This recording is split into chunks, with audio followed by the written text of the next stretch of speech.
ladies and gentlemen, as you know, we are putting people front and centre, and it's vital that we hear from the customers, the people that matter the most, the residents.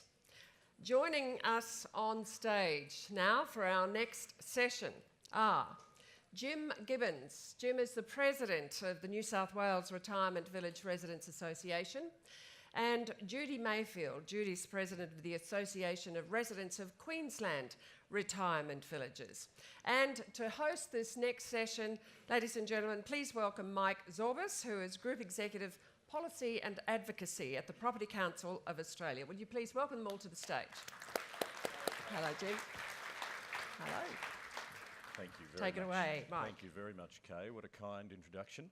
Now, we have only a very brief time with you this morning. Anyone would think that Russell Howcroft was our next guest, the way they've concertinaed this very important session in, but I know we'll all speak as rapidly as we can. And Judy and Jim, I know that you are two of the quinumvirate of residents presidents that we have here today, so I also acknowledge Alastair, Laurie and Mike, who are in the audience with us today, and I encourage everyone to take a chance to spend a bit of time with him if you haven't already over the next day or so. I can't emphasise enough, and I'm sure I speak on behalf of everyone in this room when I say we owe a lot to our residents presidents, and all the unpaid work that they do tirelessly week in, week out is for the benefit of us all.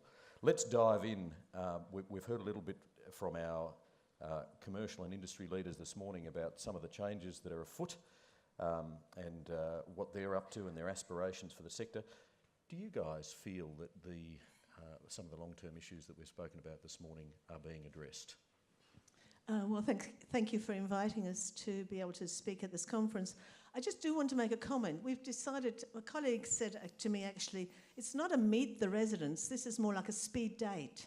So we've only got 15 minutes, so we're speed dating at the moment. Indeed.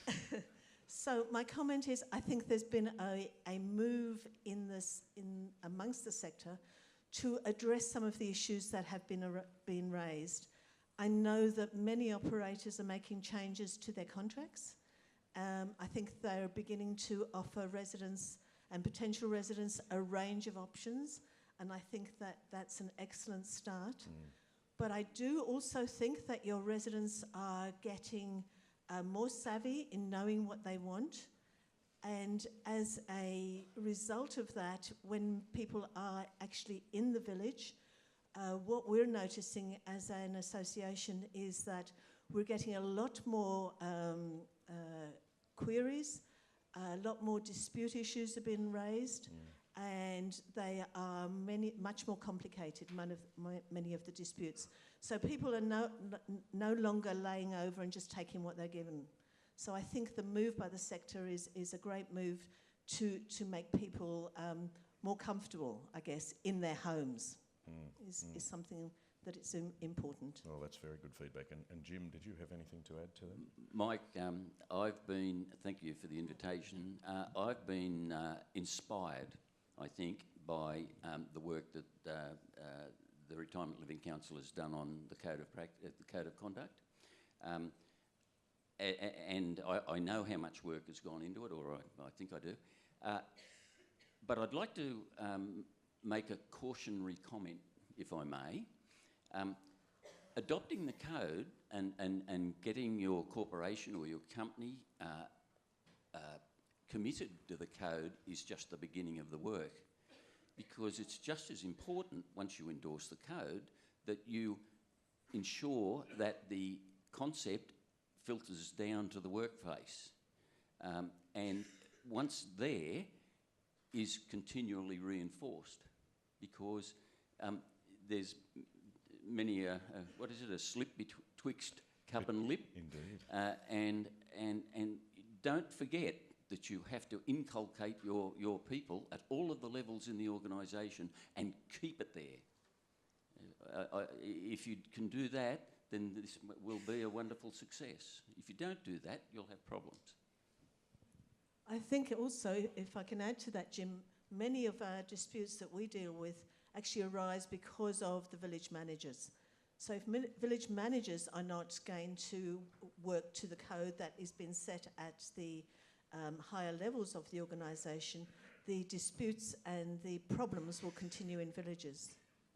Yeah. So what are the changes that can be made every day along those lines? I mean, I think what I heard from the stage this morning, listening to Alison, listening to Kiralee, the language has changed a lot in the last 12 months, and perhaps that was always embedded there as an aspiration, but now it's articulated, and obviously the way that you name things and the way that you shape them in your language every day is critically important to how open-minded you are and how flexible you are in adapting to people's needs. Actually, I think I will pick up because both the early speakers this morning, not Margaret, but the earlier speakers, talked about our residents. We are not yours, okay? We belong to ourselves. It's like our residents have to do... Your residents, they're not yours. They are the people who live in your village. They are residents and they are people. So I think that ownership, and Margaret certainly referred to that, is, people are not wanting to be told this is what you eat, this is what you drink, this is what you do. They are people who will make decisions for themselves.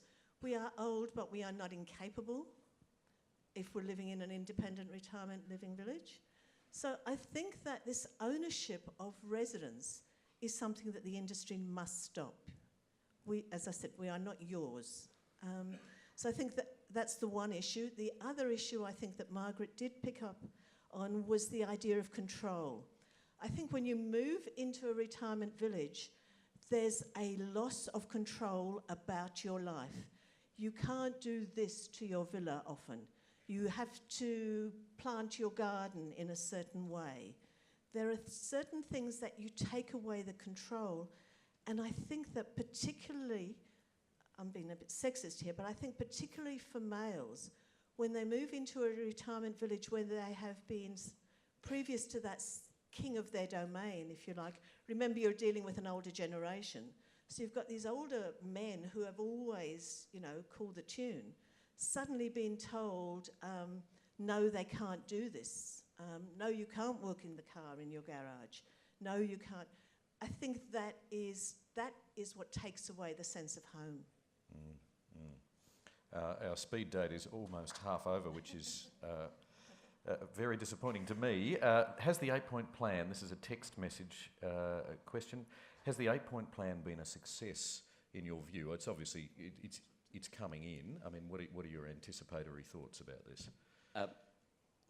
Some of it is still to come, particularly the code of conduct, but it's been a success in the sense that it's heightened awareness in the industry that something needs to be done and something is being done.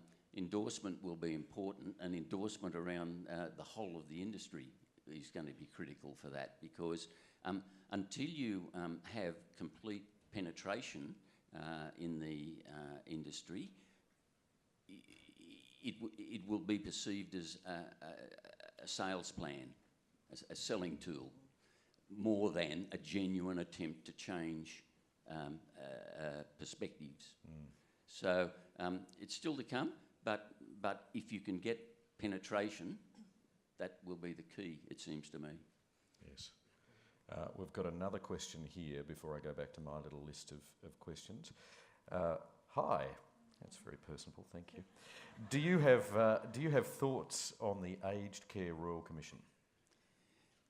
To the extent that, and we're speaking, remember, from a retirement village perspective, we're not the residential aged care sector, but the one important thing in the Commission's terms of reference is its intention to have a look at the transition process from outside aged care, including from retirement villages, I think, into residential aged care.